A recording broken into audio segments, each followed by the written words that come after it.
Good afternoon and welcome to the Gold, Goats, and Guns podcast. My name is Tom Luongo. Hope everybody's having a great day. We've got a lot to talk about, and I've got a guy here with me today who loves to talk. And when Lee Stranahan talks, it's usually worth listening to. My guest today is Lee Stranahan, investigative reporter and host of the show Fault Lines on Sputnik Radio.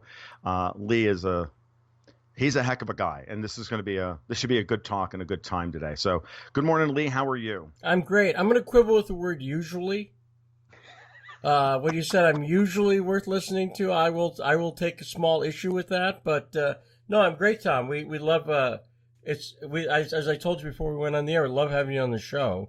Tom is one of our favorite guests on the radio show, and so it's a real pleasure to be with you, and at your behest, I guess, it's usually I'm running the show, but go ahead.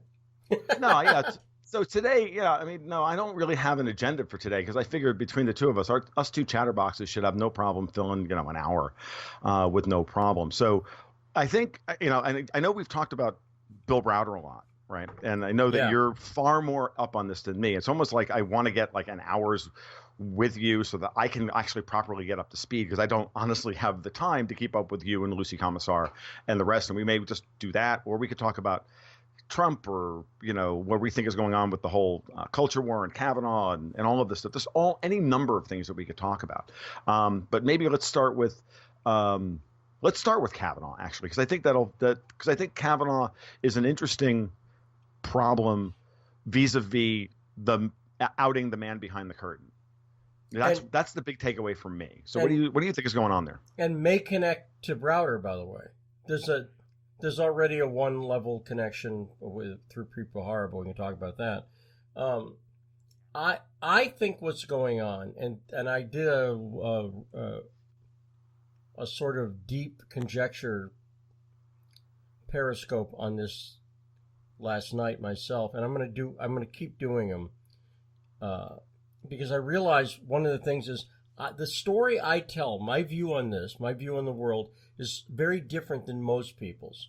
I feel that most people in American culture are living under propaganda that, because it's propaganda, they're not aware of. So the simplest example, and this will relate to I'm coming back to the Kavanaugh question, but I want to explain where I come from. From birth, we're taught we live in a country that has three branches of government: the legislative branch, the judicial branch, and the executive branch. And we're taught that in school, and we go out and we vote and we make decisions based on that. I believe it's 100% clear and provable that that's not the system we are living under currently. Now, that's a very different view. In other words, one view is we have the three branches of government, and that's common knowledge, and everybody knows it. That's what we learned. Didn't you watch Schoolhouse Rock, Lee? Yes, I did. But what's clear is, and I'll use World War II as I think the delineation point in the creation of the CIA. There's a unelected fourth branch of government that some people refer to as the deep state, but it is simply the intelligence. I would call it what Eisenhower referred to as the military-industrial complex. It goes by a few different names, but all describes the same thing. It's these large governmental organizations like the CIA, like elements of the DOD, Department of State, that operate in complete secrecy, right? Because the CIA does, right? And they also there's a capitalist element to it, because the military-industrial complex is the weapons industry, right? Northrop Grumman and everything else, and all the people who I live around now that I live in Alexandria, Virginia, and I work in D.C. So that is the branch who really runs things.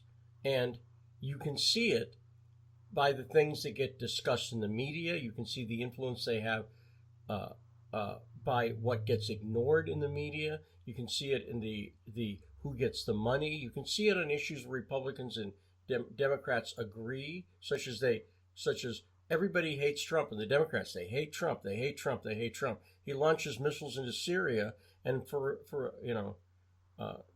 CNN, they're saying, well, this is a defining moment. Finally, he's done something they agree with. Why? What's going on with that, right? That's weird. Right.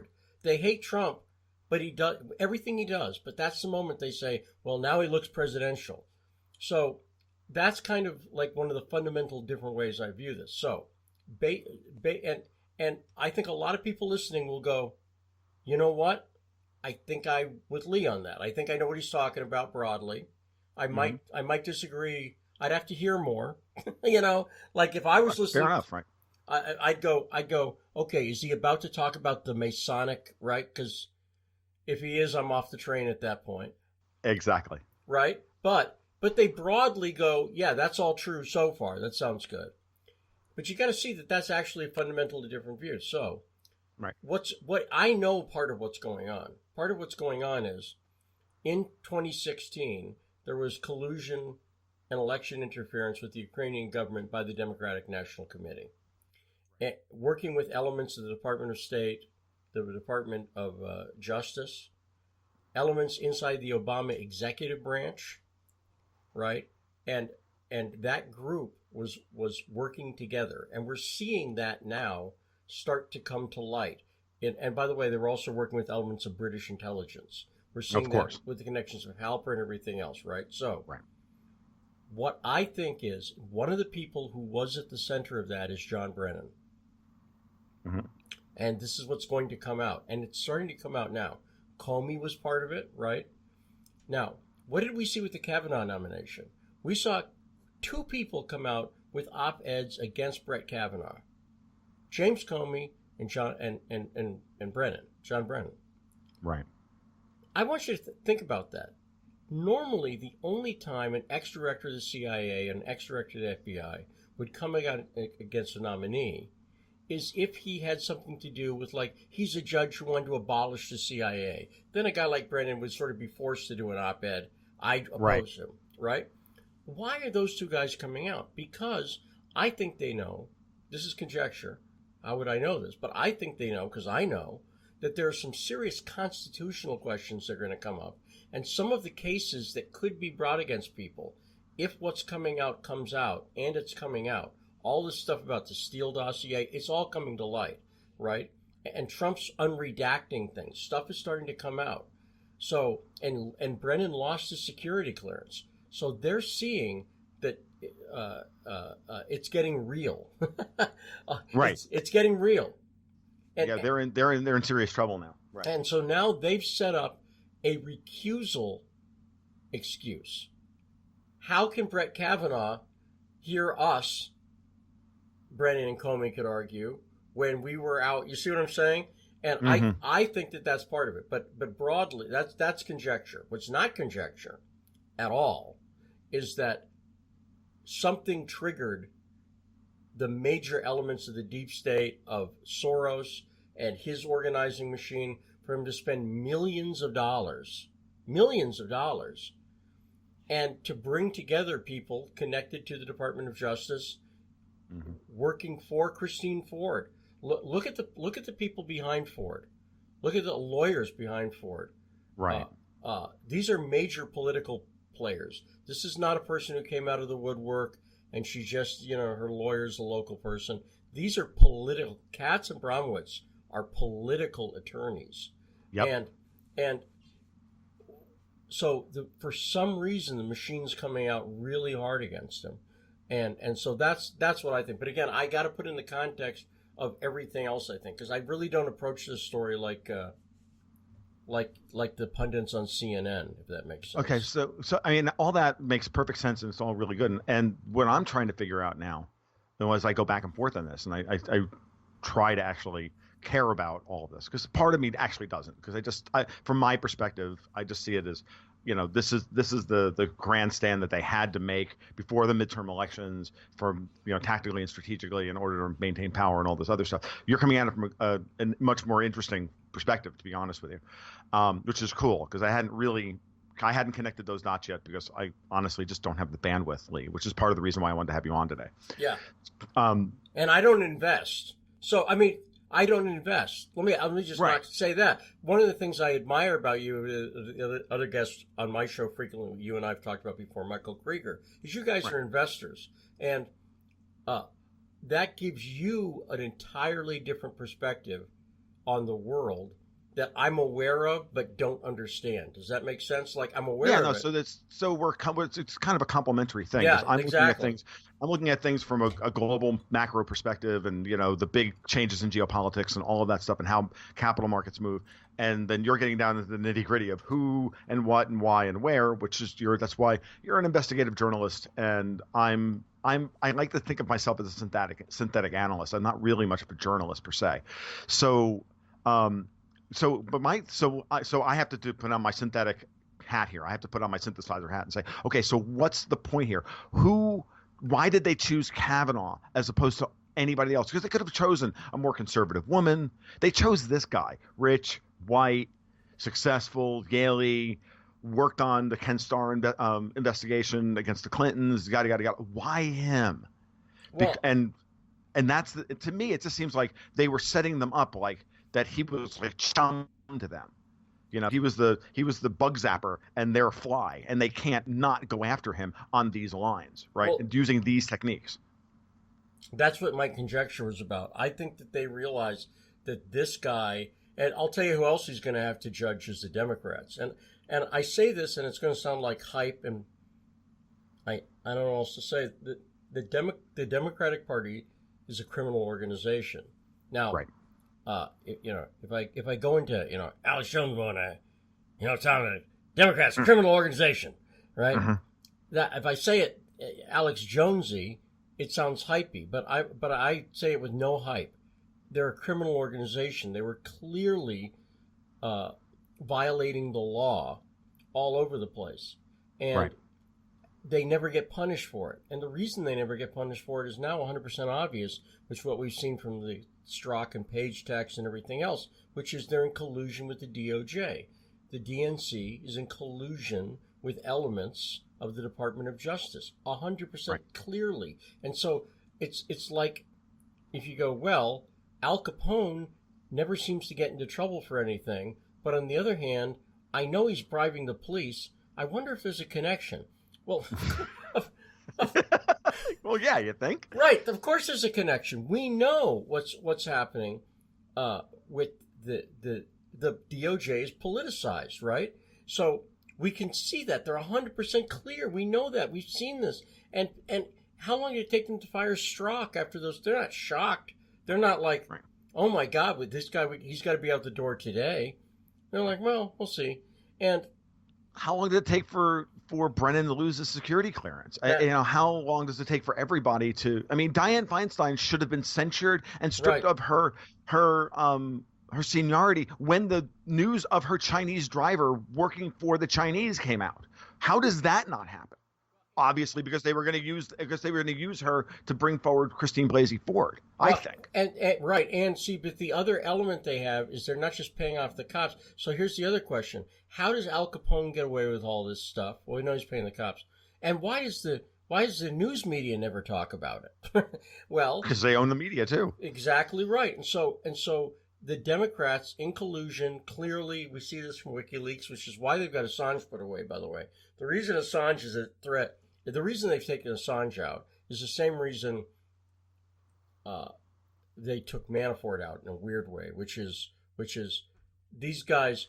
Paul Manafort actually understand. Paul Manafort was the only guy in the room in the Trump Tower meeting who knew what was going on. You can see that from his notes. Right. Think about this. He's the only guy who knows what's going on. He's the only guy who knows the truth about the Ukraine stuff, right? Right. Because he was there. And so what did they do when they arrested him and put on trial? One of the first things they did is they put a gag order. When he got pulled back in, when he got where they said you're no longer on the ankle bracelet, you're going to jail now, is because he helped write an op-ed that, Tom, if you read the op-ed, you'd go, oh my God, this op-ed is laying out a lot of the stuff that we talk about how this Right. connects to what the real story on Ukraine is and blah, blah, blah. And that's, when you read it and when you read the thing that got him sent back to jail, you'll go, they were trying to shut this guy up. And all he's doing is he's putting out the truth. So that's why I say, in a weird way, he's like Assange, who I'm saying they're getting people who can tell the truth out of the picture. That's what they're Yeah, doing. well, that's why they shut up. That's why they put Martin Armstrong in solitary confinement for 7 years. Right. They Yes. didn't want him. They didn't want him exposing what he was saying about Edmund Safra and Browder and all this stuff about bribing Yeltsin and the IMF money and the whole part of that story, right? Right. So it's the same thing, right? And then we see what we saw. I saw two things this week where people vaguely associated with all of this, with Natalia Veselnitskaya. Yeah. Yep. Right. Veselnitskaya, or however you say your name. It took me a long time. Veselnitskaya. Veselnitskaya. Yeah. So that somebody died one of the guys she was working with died in a helicopter crash. Did you see that? I saw that, but I talked to Natalia about 3 weeks ago. Okay. And she said, "Call me back in a couple of weeks," because I've interviewed her before. Right. And she and I've talked a minuscule amount aside from that, but I've interviewed her before, and I wanted to follow up on some things. And she said to call me back. Then when I saw that story, I haven't looked into it, but I'm sort of gearing up to call her, and so I don't know much about it right now, but I'm going to soon when I research. My spidey sense, just goes right off at that point and says, "Ding, that's important." That to me just screams somebody is cleaning up the bodies, and Well, there is a problem, yeah, a real one, which is because Browder is financed by Khodorkovsky. Right. There's actual gangsters involved at some levels here, as there are dangerous convicted felons on the DNC side, like Brett Kimberlin, the guy who's becoming increasingly central to this story, who's a convicted serial bomber who served prison in time for bombs he set off to cover up, the police thought, the murder of the woman who was reporting Brett because he thought she was her granddaughter was being molested by him. So that's not a real clean citizen right there, right? That's a guy working with the Democrats, working with Alexandra Chalupa actively throughout 2016, and he recently wrote a blog post that he's been working with the DOJ since March of 2016, right? But he was actively working with the DNC throughout the election, and so there's dangerous people involved here. I mean, when I say there's people, they're legitimately no fooling dangerous people. Here's the problem they've got. They can jail Manafort, they can jail Assange, but because of advances in technology in the last decade, specifically the advance of the iPhone, you could argue 10 years, back, or 5 years, whatever. But we're in a communications revolution right now that everybody has access to information and communication that billionaires and kings did 25 years ago.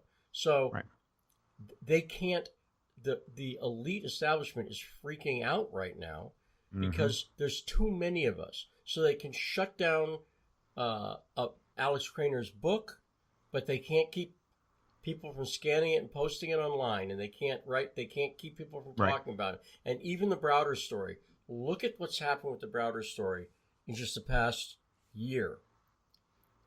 It went from, I don't think I was, 2 years ago, I wasn't talking about it, right? Mm-hmm. And it was, but Lucy Commissar was, right? Nekrasov was, there were people talking about it. Now, you can see it growing, sort of like, cracks in the ice where, containment's been, I like to use the phrase, containment has been breached. That's right. And they know it. Bill Browder does not block me. They know, they know what's going on. And see, the reason I'm so dangerous in the Browder story is that I work for Russia. Because I work at Sputnik, what is Jonathan Letter going to send a complaint letter?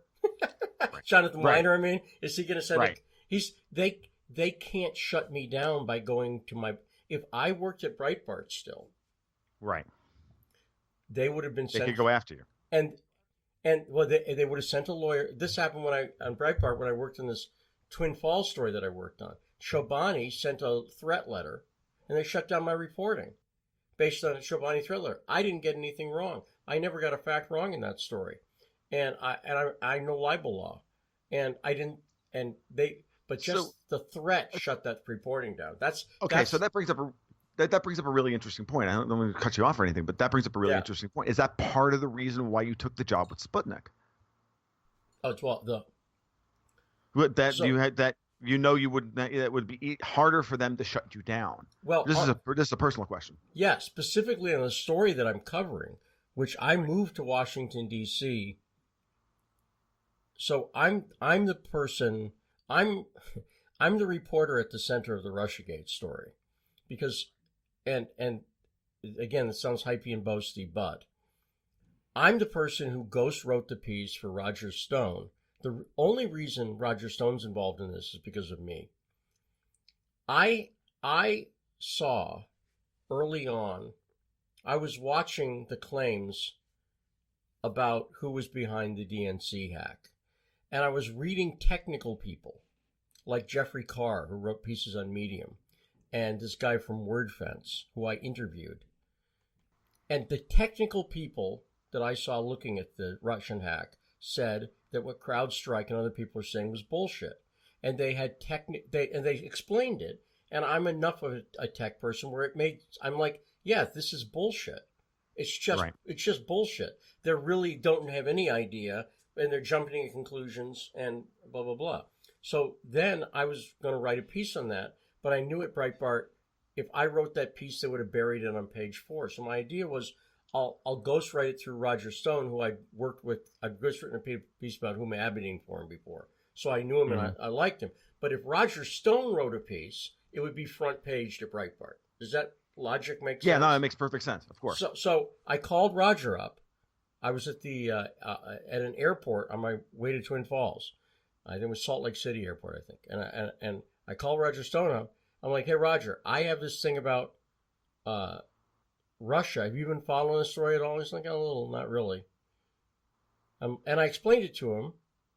And I said, does that make sense? He's like, yeah, he's kind of. He said, write it up and send it to me. So I know firsthand he didn't know anything about the Russia thing. Nothing. He wasn't colluding. That's great. Nothing. So then I write the piece for him.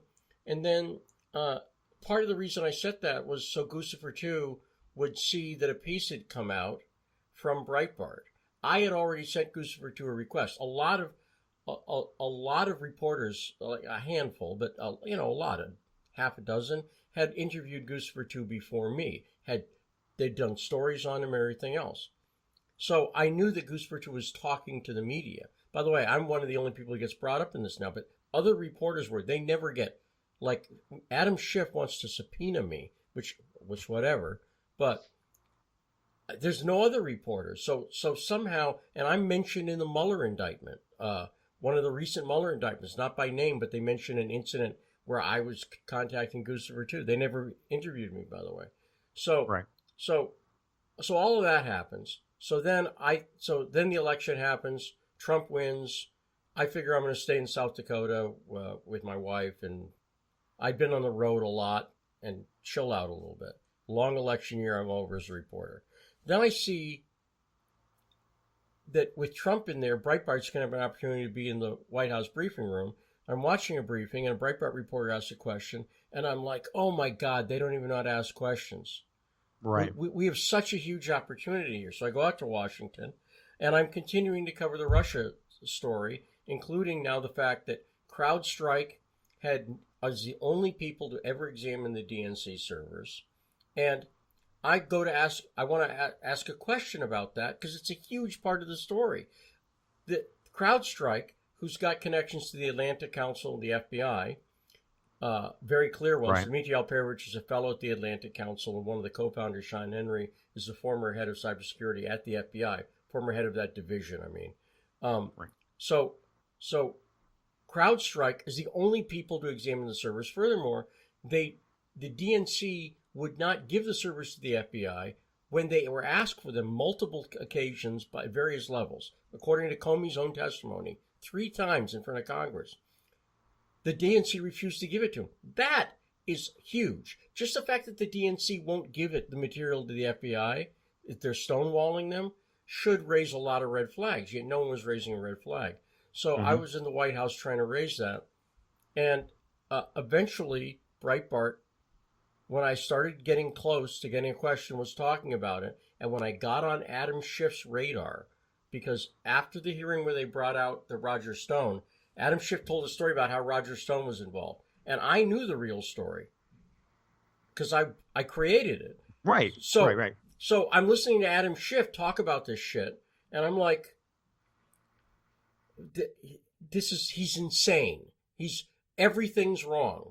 And so I tweeted at Adam Schiff. I said, hey, Adam, I'm the guy who introduced Roger to Guccifer 2, because I ended up talking to Guccifer 2. I didn't get any particularly useful information. By the way, I had information from Guccifer 2, and Breitbart wouldn't let me.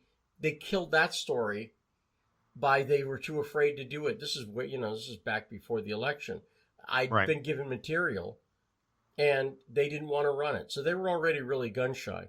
So anyway, they told me to stop going to the White House. And I had moved out here and bought a lot of clothes. I like dressing casually, but I bought nice clothes to do the White House press briefings to reflect well on Breitbart. And very suddenly they're like, well, you can't go without permission. And I'm like, no.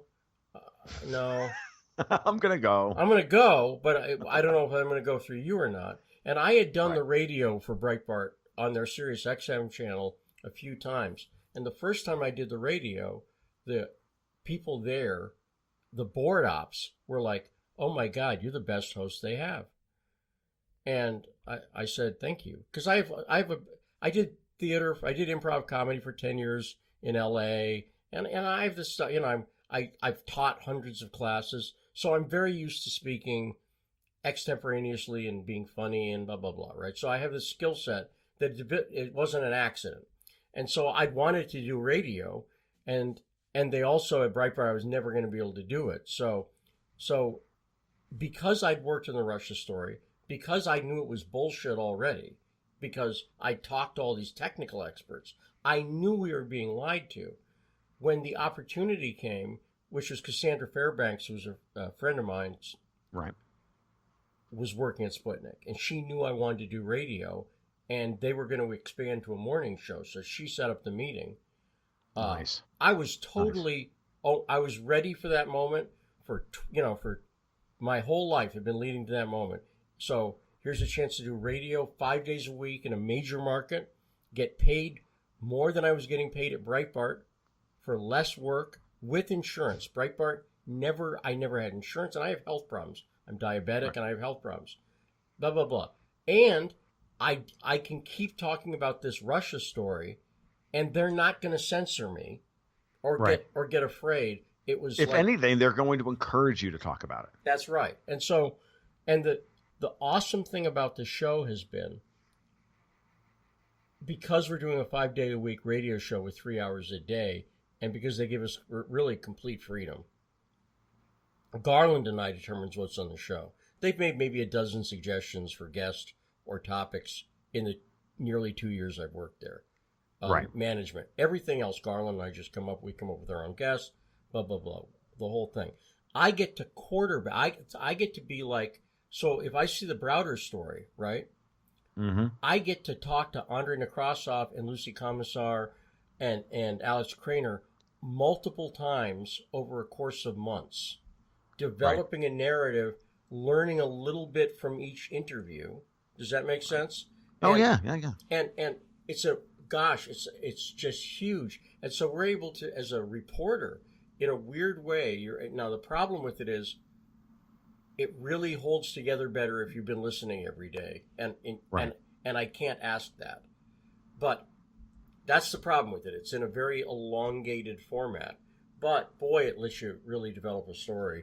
Yeah, no, but the other thing is it allows you to go and have people come to you. You don't have to go search the information out yourself. It actually helps to shorten your research, your research investment time. You bring those people to you and let them help you get up to speed. It's part of the reason why I have with my subscribers on Patreon for my newsletter, I maintain a private Slack server where it's our private channel where they all get to hang out and post links and ideas, and we chat amongst ourselves. And it's as much for them to help me and to help each other Yeah. as anything else. It creates a community. It's more than just, $12 a month for a newsletter. It's far more than that. It's now a full community that helps keep me in the loop, and I don't have to go spending hours searching down information that I can, they're going to have it there for me. So yeah, it's great.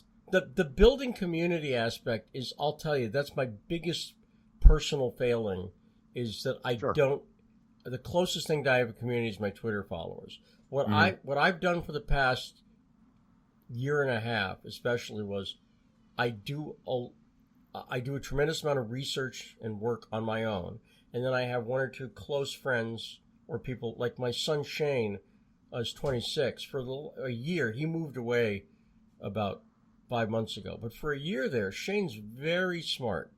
And I was able to talk to him about the story. So I have somebody else to have a conversation with who understands the story. Shane knows more, and he's been working in a Subway sandwich shop for 4 months. He knows more about this Trump-Russia story than 99.9% of the people in Washington, just because he and I would talk about it so much, and he'd do his own research too. And I got to get better at doing the community thing. But some of this stuff, it's just, it's. I mean, you've got the platform though, Lee. I mean, and having the radio show on Sputnik is an enormous platform, and it's an enormous opportunity to build a platform. And I think I'm watching the growth of the show on like YouTube and other formats to see what's going on, because obviously being a regular guest on the show, I kind of want to see what kind of multiplication, how we can feed this back on ourselves, and so the whole process for everybody here is, it's just a matter of showing up every day. And this is one of the great things about doing radio 5 days a week, is you are kind of forced to show up every day. And eventually this will build on its own. Because if you do good work and you're authentic, I firmly believe this certainly about the internet, that if you do good work and you are authentic, you will find your audience. There's, I live by two rules, be interesting or be ignored, and quality sells itself. If you do those two things all the time, and I think, I strive for that every day, and I know you do as well, eventually people who want real information will find you and will support you directly. So it's just a matter of time and energy. Now, if you have to start thinking about better ways to leverage that platform and leverage the technology, that's kind of where I am right now. It's why I have a partner on the side, because I don't understand that stuff. I understand how to create great content. Well, that's what we're doing. Like, so for instance, the Periscope feed we have, my son Jack, my son Jack, who's 17, he does the video stuff for that. Okay, so that's a value add that I bring to the show. The show's not doing that. That's me doing that, right? That's me having my son with equipment that I bought, because to do it with graphics that I built or Jack built in After Effects and Final Cut Pro. You know what I mean? Like, so there's real work to bring production value to the show. That I add to the show, because, like you say, that's always been my philosophy on whatever I've done. Like, what can I add? Whatever job I've had or wherever I've been. Right. Like, okay, what extra can I do? At Breitbart, they always stifled that, and right before he died.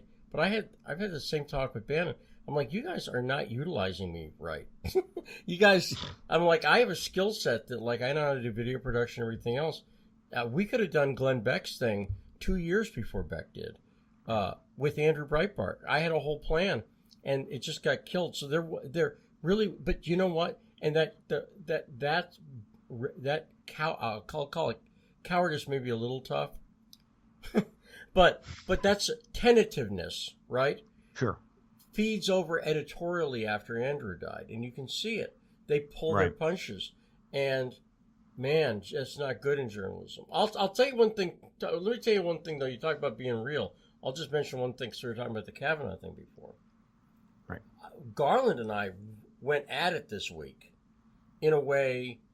My co-host on the radio show, Garland and I. Right. This Kavanaugh thing legitimately affected both of us. You've been on the show enough to know that we don't play the partisan game, really. Right. No, you don't. But he went further. He was going along with the Dr. Blasey Ford narrative, with the temperament argument, every argument the Democrats were making. And I'm saying there is no evidence, and her story began to fall apart as the week went on. And it got really tense to the point where which I regret, I threw my headphones across the room, and it was packed up, and I was ready to leave at one point. Right. And I stopped myself. I didn't throw my headphones at Garland or anything like that. Right. But Garland and I it was like a couple who needed marriage counseling, which is how I see our political state right now. We could not communicate, literally. And I'm not even saying I'm right and he's wrong. I'm saying we were on two different conversations and we could not connect. And it's the Kavanaugh thing. And that's the most dangerous thing about the Kavanaugh thing. I see it. Yeah, absolutely. It is, and I don't even quite know the alchemy. I have some ideas on what they did to create this emotionally pitched up thing. But boy, it worked. You know what I mean? And it worked. It worked on our show, and we keep it real. You know, we're doing a radio show, so there's an element of acting, if that makes sense. Right. Of course. Right. Garland's got his shtick. You've got yours. You have to. You got to play it off of each other, and I think you two do normally a very good job of that. But I could tell as well, and this is not a slam on Garland at all. It's not. He's got a sensitive streak about certain terminology and this and that. So there's certain trigger points that I know that if I try to use any kind of shorthand, because I get on the show and I've got a lot to say, right? Yeah. And I've only got effectively like 15 minutes, and you got a lot to say in 15 minutes. And if I try to use a shorthand like the left, then Garland immediately has to come in and say what he's, we have to make sure that we understand what we're talking about with the left here, which is him trying to back it off. Yeah. And so that, and I'm like, dude, I'm not saying that. So let's please not do that. But I get it. And look, everybody's on edge, and everybody's got a. This is why I think this is all terribly, terribly dangerous. Yep, it is. Yep. And it can take very reasonable people and get us to the point where we just don't want to talk to each other anymore. I did my live stream last night, and I just finished a blog post on it literally 2 minutes before I called you this morning, that I think this is a flawless victory for the Republicans. It was messy and ugly, but at the end of the day, they're going to take down Dianne Feinstein over this, and possibly more. And when you start thinking about it in like what the fallout is in the long run, this is why I really believe that Kavanaugh was designed to create this kind of division, because I think Trump knew exactly what was going to come. Because he said it the other day in a press conference. He said, "Oh, come on, I always know what you guys are thinking. You don't know what I'm thinking, but I always know what you're thinking." Yeah. And Donald Trump has an uncanny, if not preternatural, and I hate to use that word because Anne Rice destroyed it, preternatural understanding of U.S. media and the U.S. political, the Overton window. He understands it like no other person I think we've ever seen before. And that's how I just think that Kavanaugh was designed from the ground up to hope that, in fact, almost hope that we get this kind of operation from the Democrats. Because they knew and then the question comes: can this? They take it so far that they blow past the reasonable bounds of decorum in the Senate to get people like Grassley and Lindsey Graham and everybody else past their disgust threshold, and get them so angry that they're willing to go to the mat and actually then see the benefit of taking the Democrats down, as opposed to playing the normal GOP game of being wishy-washy and doing whatever it is that the big money and interest behind them want them to do. Do you understand what I mean? Well, so I have not seen enough evidence to agree with the theory in a long-term sense, like the whole Kavanaugh nomination was put up to do that. But that being said, there's very clear evidence, I think, that the GOP, once they realized the game that was going on here, took extraordinary measures. And what I'm talking about specifically is that Rachel Mitchell's questioning of Christine Blasey Ford, as we've learned more, as it's come out, is a Columbo level brilliant questioning, where I think she was clearly setting her up. I think by Columbo, I mean, of course, in the Peter Fox show, he's a shambling raincoat wearing guy, but he's brilliant, right? And he's thinking ahead of the other people. And so she's this nice smiling, hey, I'm sorry for your pain, and blah, blah, blah. And then when you listen to her questions, knowing what we know now about her friend, Monica McCain, who the public first heard about on Tuesday when the letter from Chuck Grassley came out from the ex-boyfriend saying Monica McCain had been coached by Dr. Ford, right? But I had been hearing about it for days. Not the specifics, but I was told that's part of the testimony. There's witnesses and stuff's coming out. It was being whispered around Washington. I talked to other people about it. It was being whispered around Washington. So that comes out on Tuesday. But I didn't know Monica McCain's name. Nobody I knew did. And so then that comes out. No one knows who she is. Now it turns out she was pressuring one of the witnesses, this woman Leland, who Dr. Ford said was at the party. McCain was doing it. And furthermore, she's a career FBI agent who worked with Preet Bharara in the Southern District, which, again, is interesting to those of us who know the broader portion of the story, and whose attorney is David Loffman. David Loffman retired from the DOJ in February. David Loffman is the guy behind FARA against RT, against Ukraine, right? He's that guy. And I'll point out something else that's interesting. The woman that she gave her, the representative that Dr. Ford used to do this, Representative Eschew, she's one of the people who was calling for Sputnik to be taken off the air, an investigation into Sputnik. I'm just going to point that out, too. So it's another interesting connection, because I do see a lot of connections popping up between this Ukraine thing and how it relates to Russiagate and the Kavanaugh thing. And so that stuff seems a little, I'm going through those things quickly, but there's real connections there, and it's very interesting.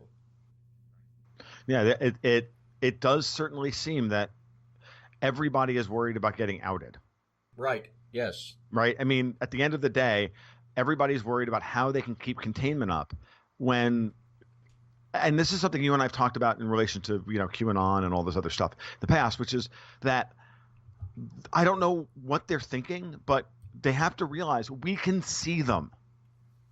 The Wizard of Oz is done. We can see them pulling levers. There's Toto tugging on his leg. Dudes, we can see you. Will you just stop? Yeah. Okay? Because as fast as they can put their lies out, there's 20 million people working in real time to debunk them. Yeah. And the information's out there. And eventually they're going to find it. And these things don't last an hour anymore. No, this is what I was saying. This is what I said before about why they're terrified. It's the iPhone thing. And here's what I say this because I think this is the big meta thing that a lot of people are missing. The technology boom in the last 10, 25 years, in particular 10 years, is unlike anything we've ever seen in the history of civilization. Absolutely. Every single day up till about 1979, right? The tech since then is like 5 times everything before that, right? Right. We're at that point where they controlled the wire for years. My friend of mine and I, my strategic partner and I talk about this all the time. We use the metaphor of the wire, right? Whoever controls the wire controlled information, and they're always trying to control the wire. Well, the wire is now a neural network that they can't control. But they're always looking for moments where they can create the bottleneck, where they create the wire. He who controls the ability to transmit information from one place to another, that's the wire. And right now, Google is the wire, and Apple are the wire, and Amazon are the wire, because they're the ones who are the on-roads and off-ramps to the mobile web, which right now is the wire.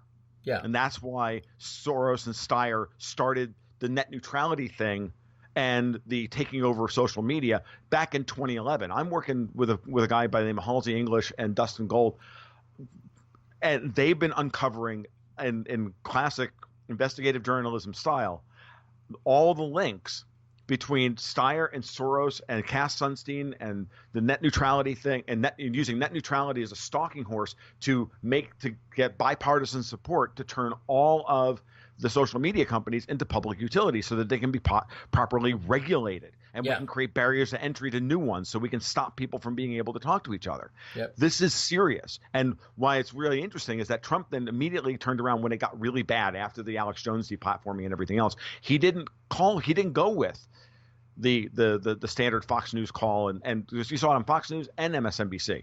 We need to regulate them as public utilities, and Trump said no, we go after Google on antitrust violations, which is fundamentally different. Now, as a libertarian, I agree with any of this stuff, but that's philosophy. Practically, yes, that's the way you do this right now. You force Google and Amazon into being broken up in order to scare the crap out of them and to stop doing this deplatforming stuff and to stop taking money from Soros. Lee, I'm on record as saying this, and I'm telling you, I'm convinced this is going to happen. Soros is going to wind up penniless, and his sons. By the time this is all over, if Trump and company win another 2 or 3 victories like they just won over Kavanaugh, that leads directly to eventually Soros having his Open Society Foundation's money seized. And the office is raided. Well, I think that's in the future. Well, part of the immediate effect of the Kavanaugh thing, like for me personally, was like I feel like people are noticing Lindsey Graham 2.0 and that kind of thing. They're noticing this change in people. So for me, here's what it was. I used to be on the left. I wrote for the Huffington Post. When I was on the left, I did work for Move On. I did work for Brave New Films and Talking Points Memo. I was at an Obama victory party that was given by Will Ferrell's partner, and blah, blah, blah, blah, blah. So, like I was on the left, right? You know, fairly low level, but not nothing, right? And when I started working with Andrew Breitbart, my friends at Media Matters, people who had written chapters and books about me, started calling me a racist. It happened a month in. And my transition, people, there's this walk away movement right now. I ran screaming. And the reason I ran screaming was I lost every friend I had on the left just working with Andrew Breitbart, just working with him. And that was when? And that was when did that happen? 2011, 2010, 2011. And so it was starting then.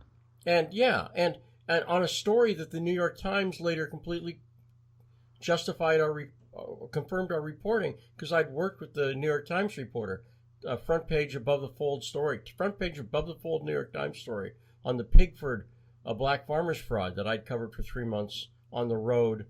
That's the first thing Andrew and I worked on. And he said it was the best professional experience of his life, and blah, blah, blah. And it was about something, and I was on the left. I was a Democrat at the time.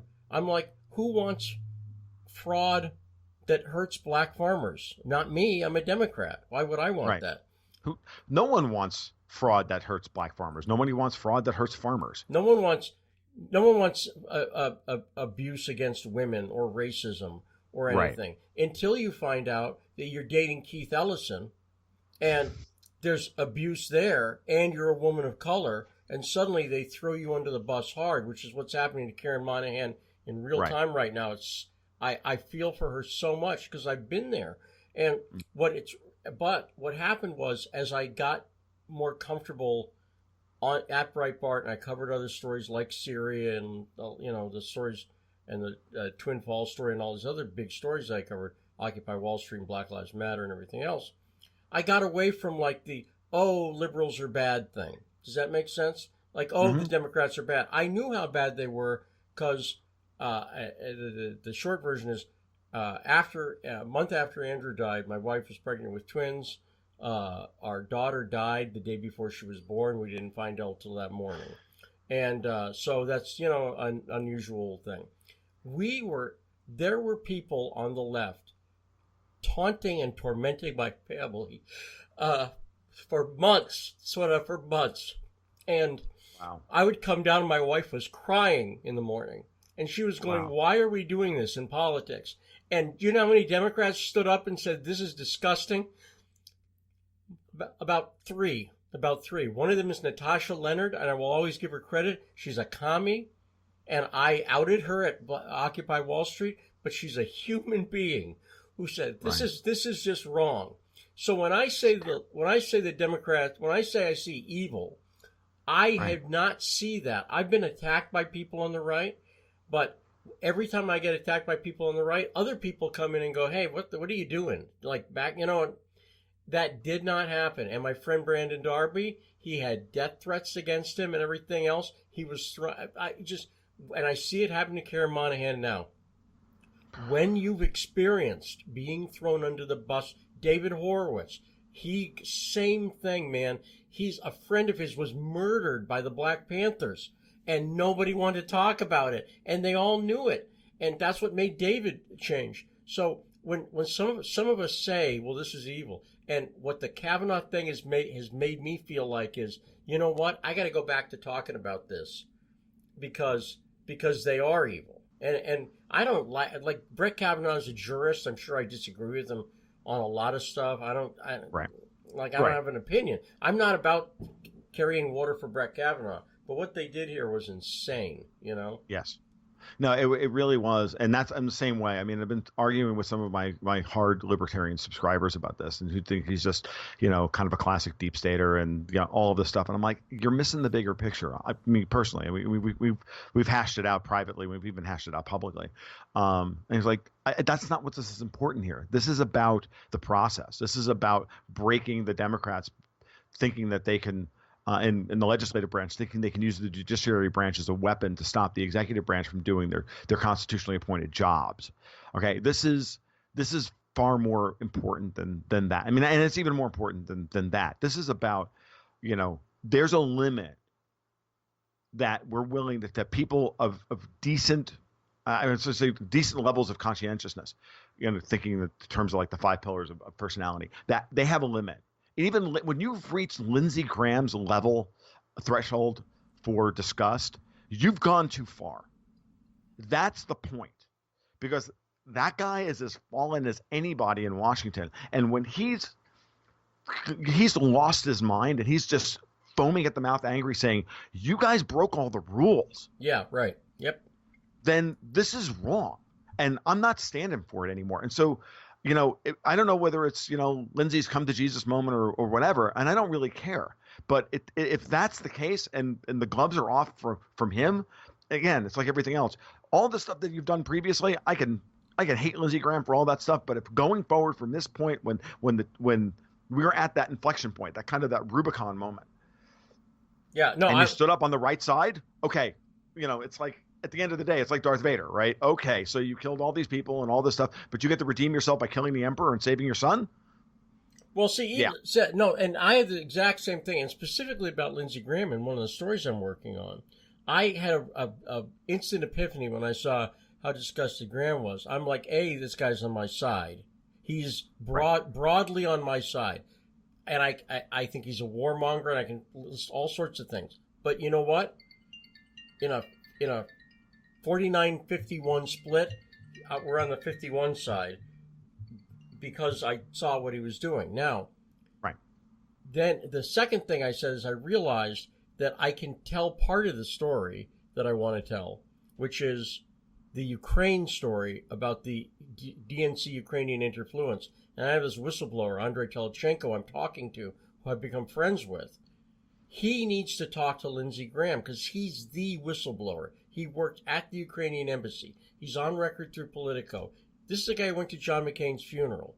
So I can hook up Andre and get that part of the story out. Does that make sense? With a guy like Lindsey Graham, but I don't have to top it immediately with. And by the way, Lindsey, the Magnitsky Act and Bill Browder, because that's a bridge too far. At this point, he's going to have to be brought along slowly on that. He's going to have to come to that conclusion on his own. You see what I'm saying, right? Because both those. I get it, because if you overwhelm him all at once, he's just going to reject it and move away. It's got to be handled properly, because I think at this point, I'm almost wondering at this point if it's like when you have a victory like this one, all of a sudden everybody realizes that going along to get along in that old system doesn't work anymore. that the old rules don't apply. Okay, you guys broke the rules. Well, the old rules don't apply, and there's a new sheriff in town. There's new rules that are in effect, and now there's the kind of shuffling of the decks and the power. So you can wonder if Lindsey is, angling for Senate Majority Leader or AG after Jeff Sessions, the couch potato, was fired, or whatever. You can wonder about all that stuff, and it's valid to do that. But at the end of the day, Lindsey Graham knows how the political winds shift better than probably better than anybody in Washington. And if the winds are shifting in Trump's favor, he's going to be on Trump's side, and he'll shift hard, and then that'll be that. Here's the other thing: with the death of John McCain, I don't need to talk about John McCain. What I mean by that is he's out of the way right now. Now, when it comes to the Ukraine story, if I'm going to make a statement, the corruption in Ukraine that led to with the election interference, that Ukrainian DNC election interference, that was all Democrats except John McCain. John McCain, the anti-Trumper, was clearly part of this, but Graham wasn't exactly, even though Graham and McCain agree 100% on Ukraine and everything else. There's something really different about him because McCain was really almost part of the Democrat system. If you look at him on Syria and these other places. Oh yeah, absolutely. He was almost like a covert op. I firmly believe that half of them do work for the DNC. That many of these Republican senators absolutely do. They're Democrats. I think Paul Ryan's a Democrat. I think Susan Collins for the most part is. Obviously, Lisa Murkowski is. There's a variety of them that they're not. They work for they work for the uniparty, right? Right. It's two wings of the same bird of prey, in the immortal words of Tom Woods. Yep. Right? No. Yep. And so,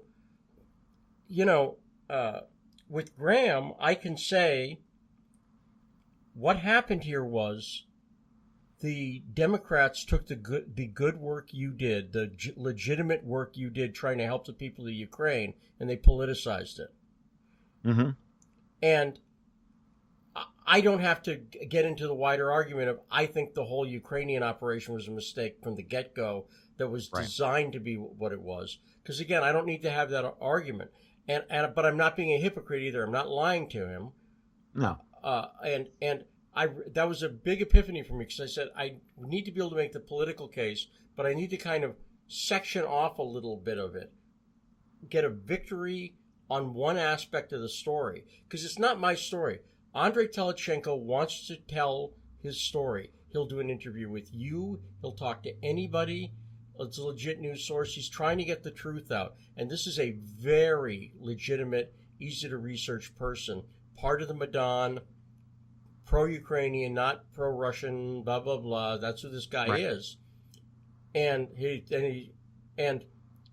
he wants to talk. And once you unravel the story that he tells, along with a couple of other details, it's clear that the Democrats were setting up the Trump-Russia narrative from before the hack is even alleged to have happened. This was a narrative that they were setting up, and that they were going to do hearings and everything else. And Andrei knows that story. He was told in March of 2016 that the Democrats were going to hold hearings on Trump-Russia. That's before the hack even happened. Right? They're already planning this. And he reported that in Politico in January 2017, and the story immediately went down the memory hole. Right? And I've been trying to keep that story alive, and then after a year of trying to talk to Andrei, he finally's come out, and he's on the record now, and now he wants to talk. And he is talking to me, and I've aired interviews with him, but he wants to talk to Ted Cruz and Lindsey Graham and Rand Paul.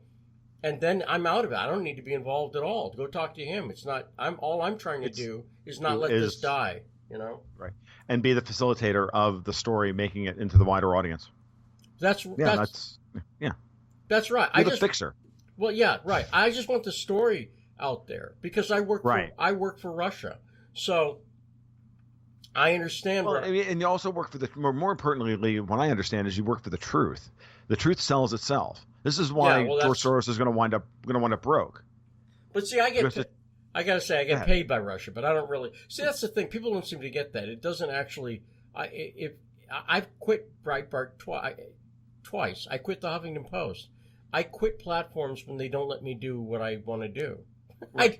I just don't, and I don't throw hissy fits because you have small, you have stories always that get like turned down and they don't want to do that. When it's a big thing, I quit. I quit to go to Lebanon to cover the Syrian war. They didn't want me to go in 2013, and I quit. They told me to stop going to the White House to ask about CrowdStrike, and no, and No. and so if they came in tomorrow and said you have to do this at Sputnik, I just quit. And I like the money and I like the insurance, but you know what? I've lived in my car, and I just like whatever. I'll survive. I'm not worried about it. So my career, nothing is worth more than my ability to tell the truth. And as soon as someone tries to take it away from me, I'm gone. I don't care how much they're paying me. Yeah, well, it has to be that way because ultimately, again, authenticity is what's going to sell in this marketplace. So this brings us to the end of the first part of my talk with Lee Stranahan. This full talk went over 3 hours, and I'm going to break it up into 1 hour chunks. So this is part 1. There will be a parts 2 and 3, kind of like a trilogy, Star Wars style. You guys take care. We'll talk soon. Keep your stick on the ice.